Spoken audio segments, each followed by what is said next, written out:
Good morning, Western Washington, and happy Thursday. I'm Matthew Fab with Western Washington Weather, and let's take a look at the upcoming Labor Day weekend forecast. So starting here with this collage of photos I took in late June and yesterday, late August, you can see here that Mount Rainier snowpack has really diminished over the past couple of months. Just thought this was an interesting comparison to share, and I'll probably go back to this same location in northeast Tacoma in early winter to see if I can get another collage to compare late August to wintertime. So, taking a look at our overall pattern here, and you can see we've got a big ridge impacting our weather right now. That's bringing the nice sunny conditions. That's going to continue all the way through Saturday night, and then Sunday weather will start to change with the marine push.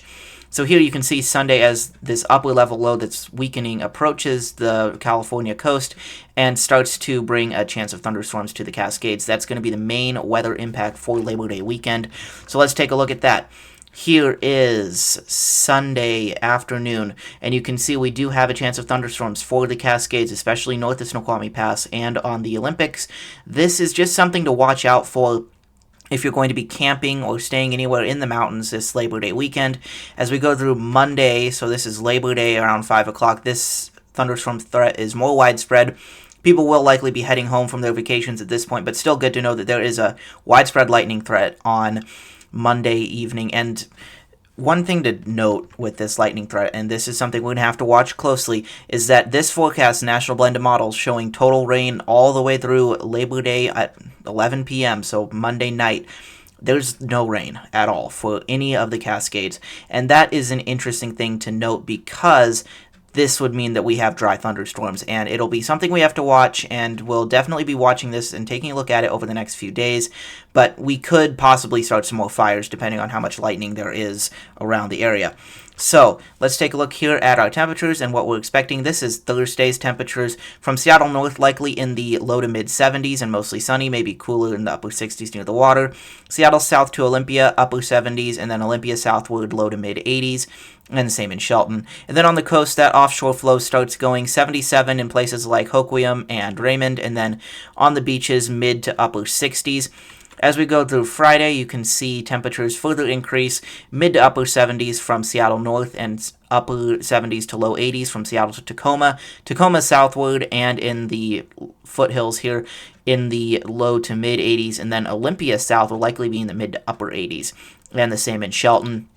And then on the coast, temperatures increase on the beaches further up to the upper 60s and then the upper 70s again inland. Saturday is likely going to be the hottest day of this stretch, and it'll be a hot end to August. From Seattle northward in the upper 70s along the water to the low 80s east of I-5, and then from Seattle southward, low to mid 80s, possibly reaching the upper 80s for some parts of Pierce County, and then from Olympia and Shelton southward, upper 80s to low 90s. So watch out for that if you're going to be vacationing in any of those areas. And notice here the valley along US 12, including Packwood, those areas could be reaching the low to mid 90s, and same with the valleys around Darrington. And then on the coast, you can see the inland areas like Hoquiam and Raymond reaching the low 80s, and then the beaches themselves in the low 70s. So that'll be really nice, but that's going to be a big change when you come to Sunday. So take a look. Sunday, now the beaches drop back to the mid 60s, and the inland areas of the coast drop to the low 70s. And then the lowlands are still quite warm. Seattle north in the mid 70s to low 80s again, and then Seattle south in the low to mid 80s. And notice there's a little bit less coverage of those hot temperatures from Olympia southward, but it's still going to be another warm one out there in the mid to upper 80s.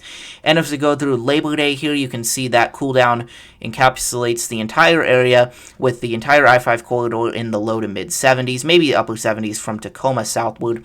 And then look at the coast all the way down to the low 60s on the beaches to the mid 60s inland. So your typical Washington coast weather. So just so you know, if you're camping out there on Labor Day weekend, it's going to be really nice to start out, and then Sunday and Monday will be much cooler. So now let's take a look at your overall trend. You can see we continue to warm up here at Seattle-Tacoma Airport here all the way through Sunday, reaching the upper 70s to low 80s. This could probably be a few degrees warmer based on what we just looked at previously. And then this cool down comes Monday and Tuesday. Now let's take a look at that on the coast. You can see it's really a tale of two temperature regimes, you go from the upper 70s to low 80s in Hoquiam all the way through Saturday, and then on Sunday, Monday, and Tuesday, you're back to the mid 60s to upper 60s. This will be cooler on the beaches, though, so keep that in mind. And then if you're going to be camping out in the mountains for this Labor Day weekend, here's the forecast for Snoqualmie Pass. You can see that warm-up goes through Sunday, reaching the mid 80s, and then that cool down on Labor Day down to the mid to upper 60s. And just remember, there will be thunderstorms around on Sunday and Monday, and possibly on Saturday, but not nearly as much coverage as Sunday and Monday. So finally, don't forget to like, subscribe, ring the notification bell, and share. That is the best way to help the Western Washington Weather Channel grow. Thank you guys very much for watching, and I'll talk to you all tomorrow.